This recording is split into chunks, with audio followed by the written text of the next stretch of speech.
Twice a year, the D&D group I run has a dedicated PvP session completely outside our ongoing campaign, where the players get to fight each other and death doesn't count. Normally, we don't allow any player against player action in our regular campaign, but during these special games, we get some pizza and pop and have a session dedicated to bashing in each other's skulls instead of doing that to the orcs and ogres in Fantasyland. In this video, I'm going to share some of the PvP scenarios and special rules we use to make these occasional player versus player sessions a total blast. The players have a ton of fun, and if you're interested in having a dedicated PvP game at your table, I hope this video gives you some cool ideas. PvP in D&D is a bit different than regular play, and the DM guides and player handbooks don't really cover it much, if at all. Some tables allow it during regular gameplay, but I think that's pretty rare. Most groups ban player against player hostility outright.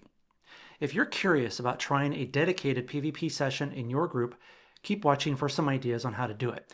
And be sure to click the like button to let that great big algorithm in the sky know this content is worth sharing with others. PvP is all about what each character can do to the other characters, so this is highly tactical with none of the usual adventure plot hooks or NPCs and such, so keep that in mind as we go. To start, you'll likely need a battle mat and some minis.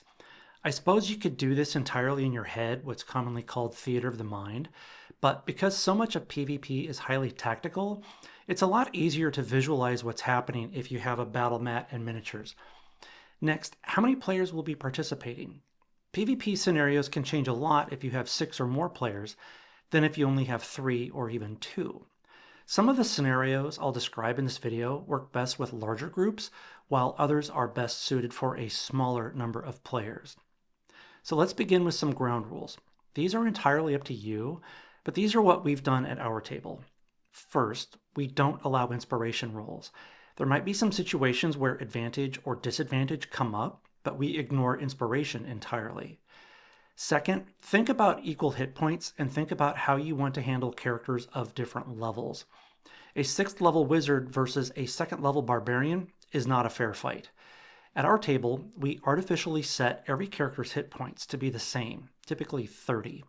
You can optionally adjust the number of spells casters have available based on what the party's average level is.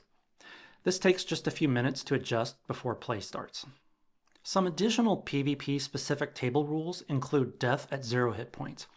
This kind of combat play is very fast action, so you don't want to waste a bunch of time rolling death saves. When you hit 0, you're dead. An alternative is that when a character dies, they get one respawned a round or two later in the same spot or at some random location, and you can even decide that, although alive, they only have 1 hit point. This can really add some fun pressure to the game. Next, I like to set up my battle mat so it has grid coordinates down 2 sides with letters across the short axis and numbers down the long axis. This way, if we run any scenarios where invisibility is possible, the players with invisible characters can write their coordinates on a piece of paper and pass it to me in secret.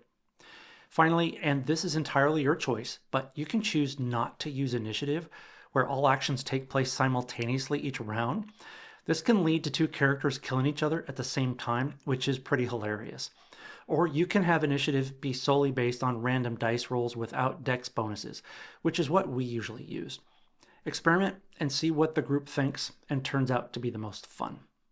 Here are some scenarios we've used. I'll indicate if any are best suited to small or larger groups. The classic is Battle Royale with cheese. This is essentially everyone against everyone, and the last one alive wins. You can spruce this up by introducing different terrain features on your battle mat, whether you just draw them with a dry erase marker or by placing physical blocks or other objects on the arena. Battle Royale scenarios tend to work better with groups of 4 or more players, but I've got some other ideas I'll mention in a minute that make it fun for smaller groups. Another classic is Capture the Flag. This is best for 4 or more players. Put a line down the center to separate the battle mat into halves, then draw some rooms or corridors or other features on the mat of relatively equal complexity per side. Split the group of players into equal groups and let them choose where to place their flag on their side of the map. I use a token or a coin. The goal is standard.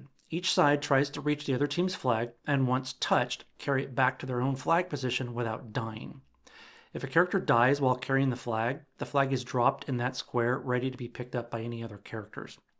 The dead character then respawns back at their home position, or they are eliminated from the field of play, your choice. This one can take a while if you allow respawning, but it's still a lot of fun. If you've had a dedicated PvP session in your group or are curious about trying it out, leave a comment and share your experiences or thoughts about this concept. Here's one idea I've done that's fun in a surprising way. It's Battle Royale, but nobody starts with any weapons or magic items. Instead, those items are placed in various locations around the map by the DM and can be used by any class. I like two variations of this. First, you indicate locations where an item is placed, but you don't indicate what that item is. It could be a bow, a battle axe, or it could be a wand of magic missiles. Also, for magic items, you don't indicate what the magic is beyond just stating it's a wand, and they don't discover what it does until they actually pick it up. If you go this route, don't enforce class restrictions by item type. If your group of players have a lot of casters, you can have wizard duels. Give melee class types wands that mimic spells so they can participate too. If your players are heavy on the melee side, let your casters use weapons. You get the point. Here are 4 scenarios you can use with groups of just 3 or 4 players. The first is Fox and Hounds. Randomly select who's the fox. Optionally, every 2 or 3 rounds, you can have who's the fox rotate to the next player going clockwise around the table until they are killed. When whoever's the fox dies, they become a hound for the rest of the game. The last player not to be killed wins. This is best if your arena has physical terrain features where tactical positioning can help the fox stay alive. A modifier you can add to just about any scenario is what I call the short range shootout. You set all ranged attacks, spells, and movements to 30 feet. This one adds a positional tactics element to the action. Now, I call this next scenario idea Buffs Abound. The players start at a single spot in the center of the map. You place 3 buff tokens equidistant away from them on such as points like a triangle. It's best if they're on the other side of some obstacles. Use the same range limits in the short range shootout of 30 feet for ranged attacks, spells, and movement per round. The buff tokens you place are 1. Double damage for 2 rounds. Number 2 is double hit points for 2 rounds. And the third is double movement and range for 2 rounds. I use colored tokens to indicate which one's which. Red for double damage, white for double hit points, and green for double movement and range. When buffs expire, they are placed in new, randomly chosen locations. If a character carrying a buff dies, the buff either respawns a round later in that same spot, or it immediately respawns in some new randomly selected location. The final scenario is called Triple Trouble. It's Battle Royale, but adds monsters to the mix. This one is my personal favorite to run as the DM. You can put buffs in the arena, but I recommend not imposing range limits. You start by placing the characters in the center of the arena and designate that in the first round they cannot attack each other. All they can do is move, essentially. Around the edge of the arena, you place monsters of different types, the same number as there are players. I like to match the challenge rating of the monsters to the average level of the characters. I like to use monsters that don't have spells or magic abilities, but they can have ranged melee attacks like a manticore's thrown tail spikes. The monsters I like are ogres, owlbears, and manticores. When in doubt, make sure the monster hit points are relatively the same as the party's average.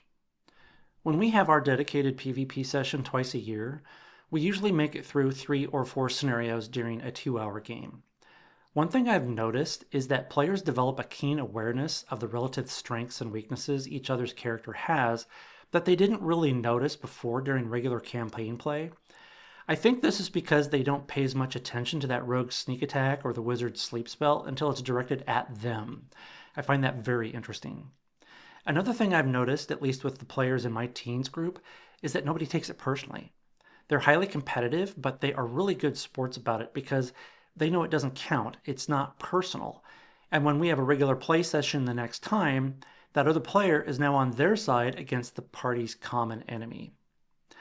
I hope these table rules and scenarios for dedicated PvP sessions give you some fun ideas to use in your own group. In the meantime, have fun, stay cool, and keep your dice rolling.